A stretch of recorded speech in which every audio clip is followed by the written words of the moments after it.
Water covers over 70% of the Earth's surface and is vital for all known forms of life. The rivers and lakes provide water to the fields and gardens.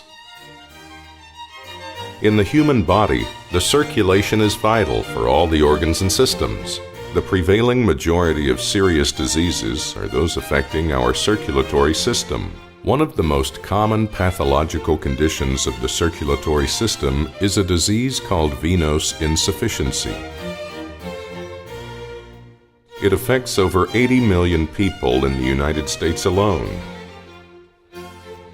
Studies also show that, in one form or another, it affects almost 60% of women over 60 years of age.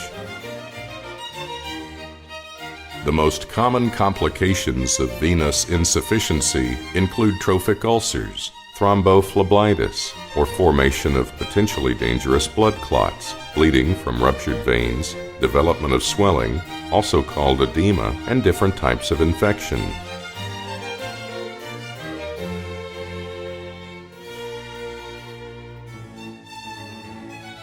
Contractions of the heart propel the fresh or oxygenated blood through the blood vessels called arteries.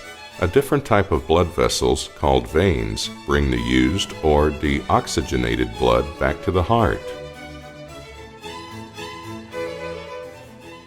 It is easy for our arteries to bring the blood downstream to the legs and feet. It is, however, much harder for our veins to deliver it back up against forces of gravity and with no assistance from the heart. To resolve this problem, we are built in a way that our leg veins outnumber significantly the arteries of the legs. Besides, each vein contains hundreds of tiny valves allowing the blood to flow in only one direction, upwards, without letting this blood to go downwards with the forces of gravity. It is well known that venous insufficiency develops due to a combination of two factors. The first one is the presence of hereditary predisposition, affecting elasticity of the venous wall. The second factor includes certain external, usually chronic conditions, causing elevation of intravenous pressure. Activities requiring prolonged standing or habitual heavy lifting, obesity, and multiple pregnancies are just some of these factors. Due to mentioned factors, veins eventually become wider, creating gaps between leaflets of their valves. The blood in such veins, therefore, moves downstream instead of going upstream.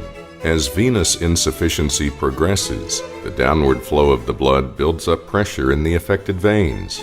This pressure dilates these veins, allowing even more blood to go down, which increases the pressure further. As the veins stretch across, they also stretch along, becoming not only wider, but also longer. This is why people affected by venous insufficiency develop varicose veins, large, bulging, tortuous veins on their legs and feet.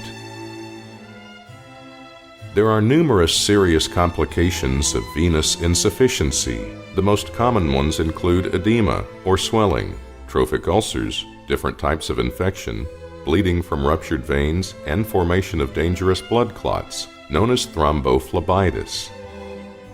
The most common symptoms of venous insufficiency are the following: slowly developing heaviness and tiredness, as well as weakness in the legs, affecting ability to walk and, even more so, the ability to stand.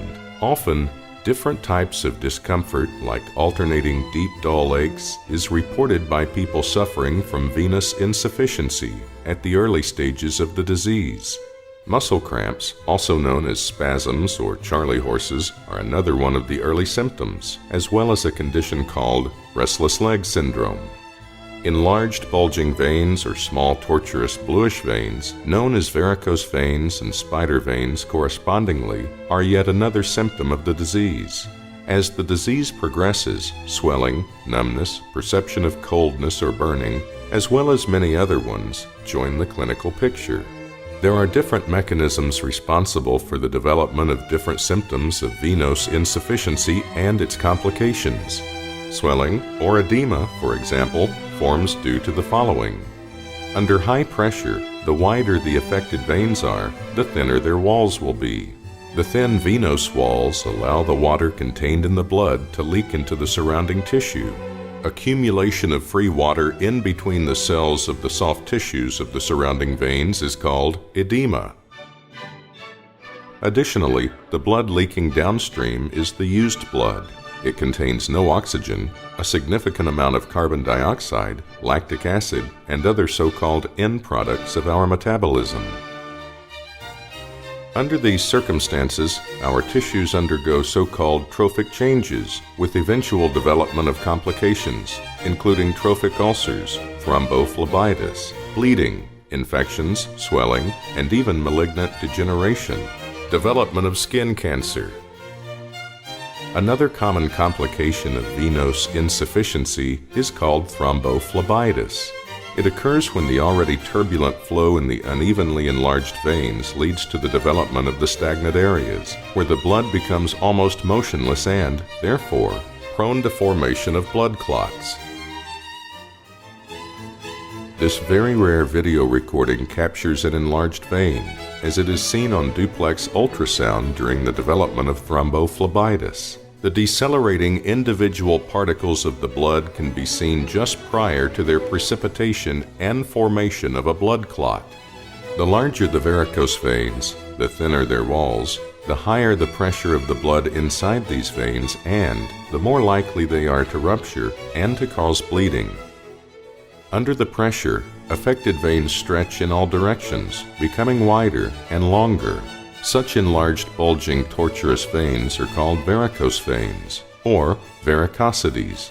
Commonly perceived as a disease, varicose veins are, however, just a symptom of venous insufficiency.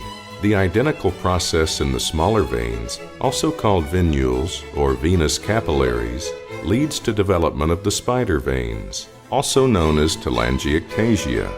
Usually spider veins do not cause any trouble or remain asymptomatic. Occasionally, however, just like varicose veins do, spider veins too can rupture and cause significant bleeding. When enlarged to an extreme degree, these spider veins are called veno-venous malformations. Due to substantial risk of bleeding, it is mandatory to treat such lesions as soon as they are discovered or have developed. Edema of venous insufficiency, being often wrongly perceived as edema related to congestive heart failure or renal insufficiency, and is incorrectly being treated as such with, for example, diuretics or water pills. Diuretics are, however, contraindicated, since the edema of venous insufficiency is caused not by increased water retention, but rather by the abnormal distribution of this water in the body. As venous insufficiency progresses, not only does the water leak into the tissues causing swelling, but also the blood cells escape through overstretched walls of the affected veins. Hemoglobin released from the trapped blood cells gives the skin its brown discoloration, so typical for advanced stages of the disease. With the development of swelling, significant amounts of stagnant fluid accumulates in the soft tissues surrounding the affected veins. Retained fluid contains highly concentrated end metabolites of physiological degradation and therefore readily attracts bacteria, leading to the development of infection.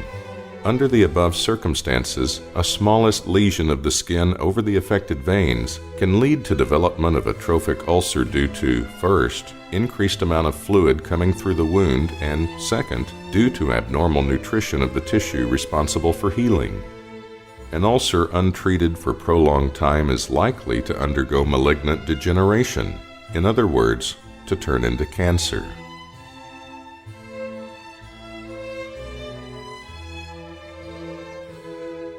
Venous insufficiency is a group of slowly developing, serious diseases with potentially devastating complications. Fortunately, achievements in contemporary medicine and technology made it possible to successfully treat and often cure venous insufficiency. Early diagnosis and aggressive treatment are the key factors to success of such treatment.